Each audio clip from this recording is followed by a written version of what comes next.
Dad, I want a double fudge vanilla ice cream with a scoop of strawberry and chocolate syrup, rainbow sprinkles, and a cherry on top. Got it. Abigail is the only daughter of her single father, Albert. Her dad is the best dad in the world. He is the most loving, caring, and kind. But at the same time, her dad is also the most scared person. He is always afraid of everything and never into anything even closely related to trouble. What flavor you want, babes? Sir, I think it was my turn. Well, now it's mine. Back of the line, old man. Oh, it's absolutely all right, sir. No need to get worked up. Yeah, you got that right.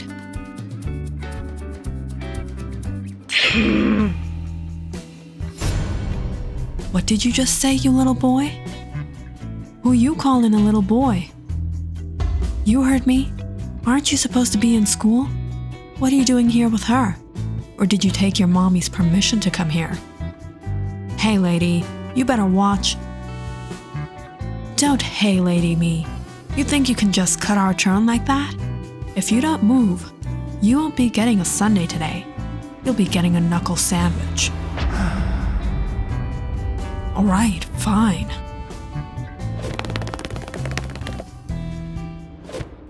Abby, we could have let the man go first. Dad, you have got to be kidding me. Why would you let him go? He was just a kid. But he looked so dangerous and it was getting dark. It's the middle of the day, Dad, at a carnival. Her dad was probably the most innocent, unlucky guy ever. Things like this were always happening with him. It was just the other day, when he came to pick her up from school, some Karen bumped into their car to snatch up the parking space.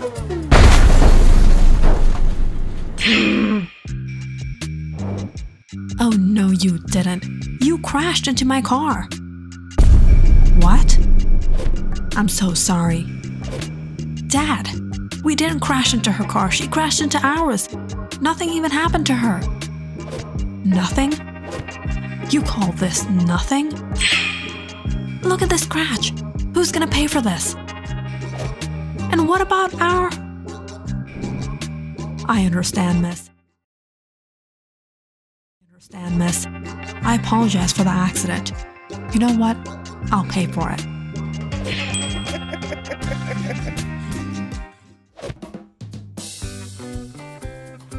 Looks like we need to find another parking spot. Why, Dad? Why? She's not a school kid. What if she calls the police? So what if she calls the police? You know I've always been a little scared of them, and you know what they carry. And these days, it's better to stay away from them.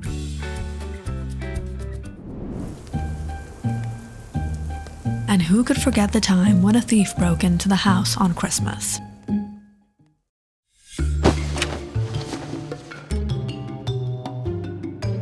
Abigail? Abby? Is that you? Dad, it's a burglar!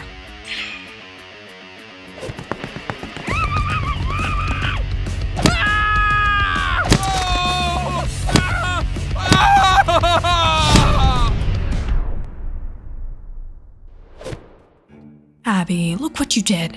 He got a bruise. Sir, are you all right? Let me get the Neosporin.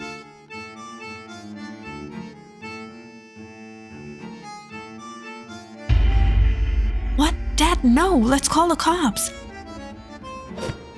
No, Abigail. No, no, no. Sir, I apologize for all the inconvenience. Alright. This is your last chance. Untie me. Absolutely.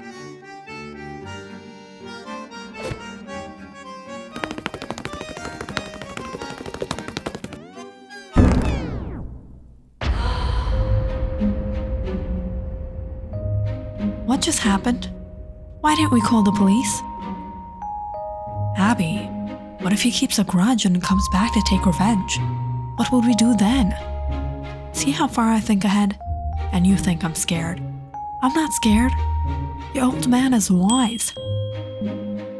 Of course. But even though her dad was always scared of everything, he was still very protective of her and always looked after her.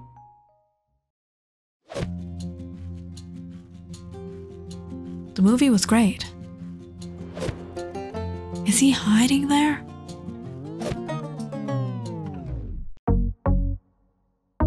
Dad, I knew you were following me. I came with my friends, you didn't need to worry so much. Oh, it's a good thing you saw me. It was getting dark. Let's go home, Dad. Dark. Let's go home, Dad. Sometimes her dad became the third wheel, but Abigail never made a big deal out of it, because she knew it was only because she cared for her. However, unlike her father, Abigail was rather an extrovert. She loved having fun, making friends, and enjoying herself, even with a little risk. And recently, Abigail became friends with a boy from school, Nathan, who also happened to be a neighbor. But they didn't really know each other until they got assigned a project. And today, they were supposed to be working on that project at his place.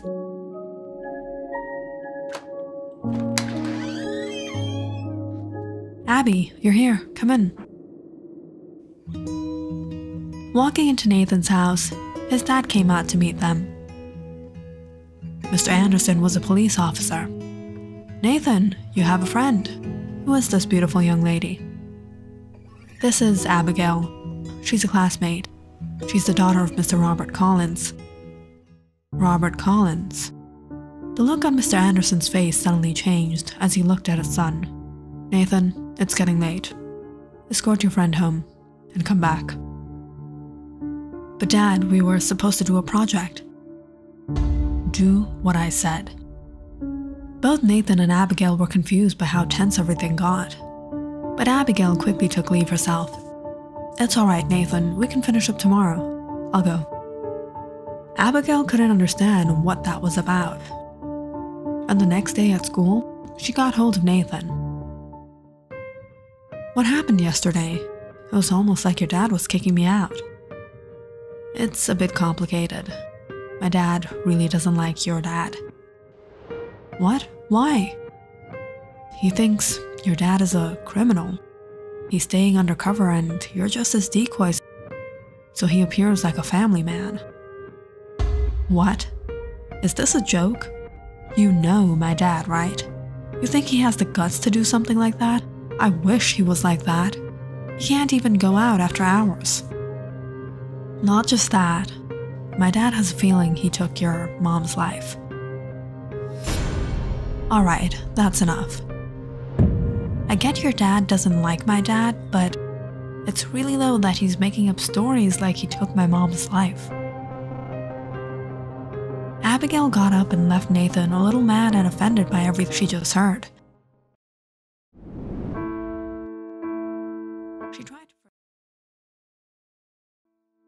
She tried to forget it, but then it kept popping up in her mind. Why would Mr. Anderson suspect her dad? Yeah, police officers were always suspicious, but to this extent? Abigail knew her mom and dad very well. This couldn't be true. Her dad was from a broken household. He met her mom and they fell in love and had her. And when she was only 1, her mom passed away from sickness. Everyone knew this. The more she thought about everything, Abigail couldn't make sense out of what Nathan said. So, out of her curiosity, she went to her dad's room to look through some family albums. Family albums. Where are the family albums?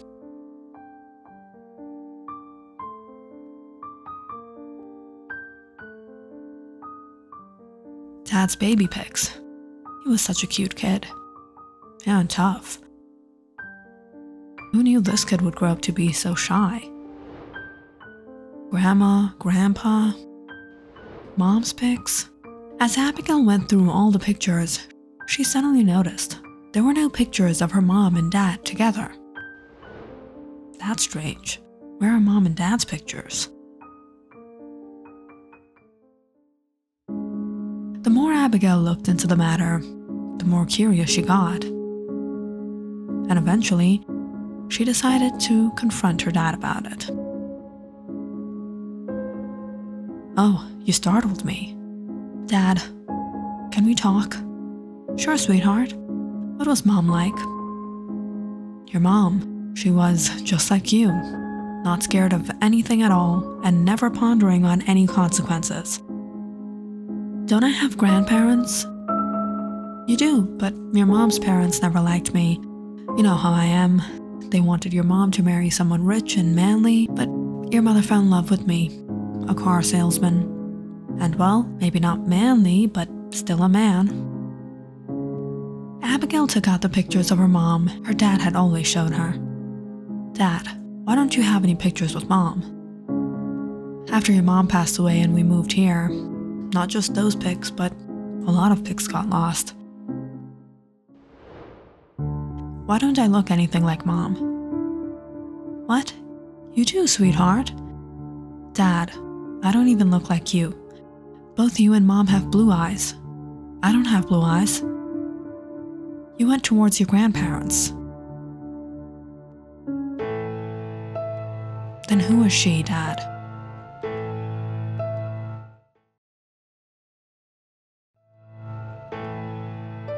Seeing the picture, Robert froze. "Where did you find this?" "Dad, are you a good liar, or am I the fool?"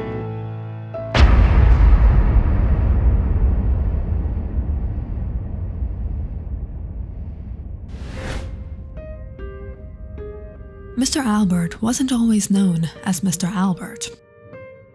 There was a time when he was known as Charles, or rather, Chucky Boy. Chucky was from a broken household.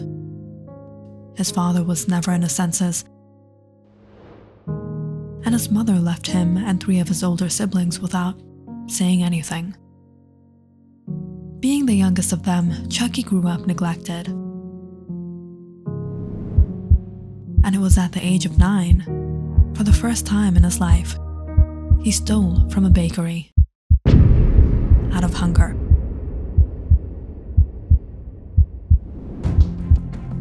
And that became the start of his life of crime, from petty theft to shoplifting. And once he was in his teens, he only got into more bad company, started mugging, then robbing, and before he knew it, he took life. And soon, Chucky became very good at his job. It was one of these nights, a client came to him with a deal. "This is my wife. Get rid of her. She was only with me for my money, used me like a ladder, and then went behind my back, had affairs with other men, and now she's in a relationship with a man who worked under me. Now she wants a divorce. I'll divorce her. I'll divorce her life." Chucky accepted the job, and the man gave him all the information he needed.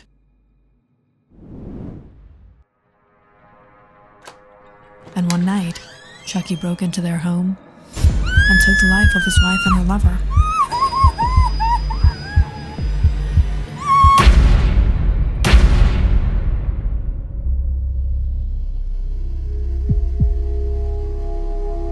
But it was then he discovered something he never expected. The woman had a child.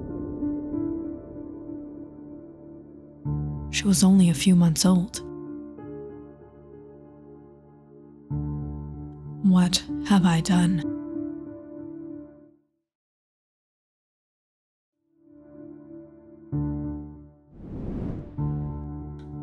night, Albert took the child and immediately went to Mr. Atkins. "Why didn't you tell me she had a kid? What am I supposed to do with her?" "Why worry about this? Drop it off at an orphanage." "But isn't she your daughter?" "Who knows whose kid that is? When she grows up, she can be a like her mother." Chucky was shocked and devastated. His entire life, there wasn't anything bad he wasn't involved with. Chucky had never lived a decent life, but he never felt this low, this evil. He hadn't just taken the lives of 2 people, but he had ruined the life of an innocent child. Looking at the child, Chucky saw himself, how he was mistreated in his childhood. Out of guilt, he decided to leave his life of crime and started a new life with this child. He named Abigail after her mother.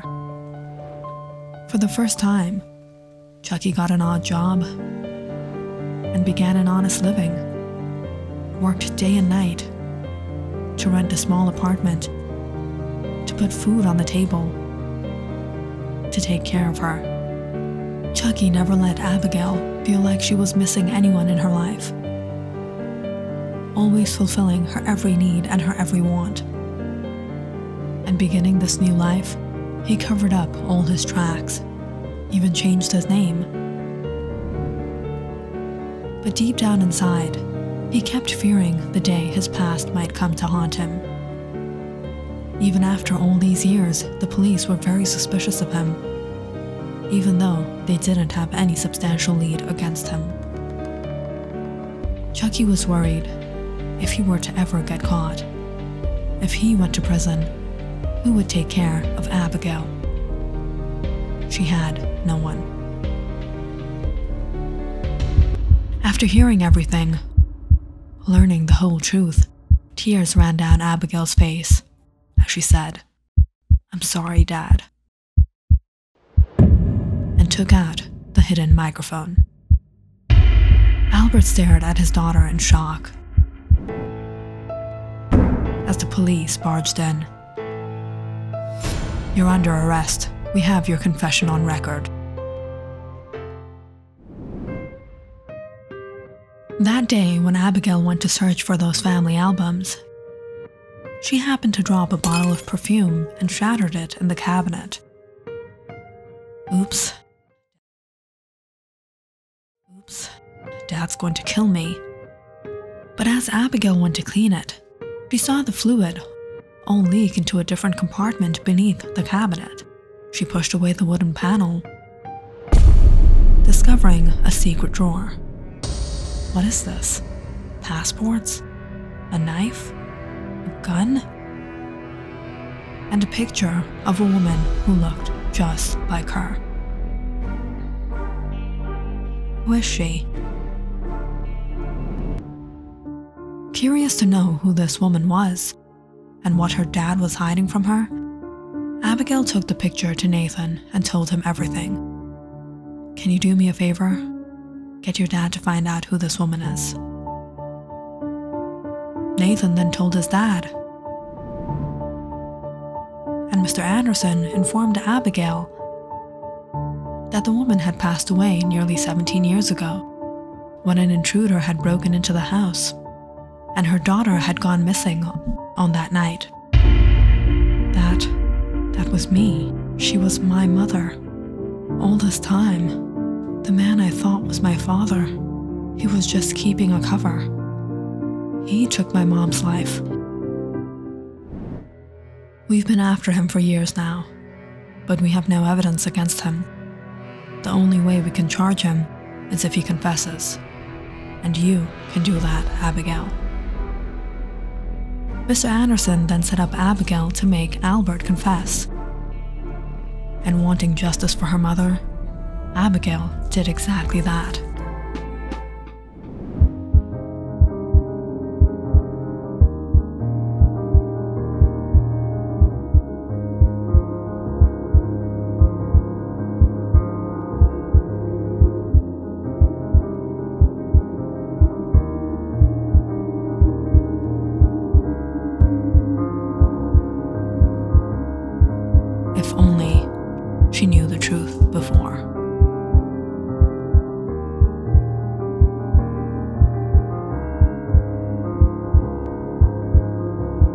Click on the subscribe button and check out more awesome videos on our channel. And don't forget to press the bell icon because you know it's interesting.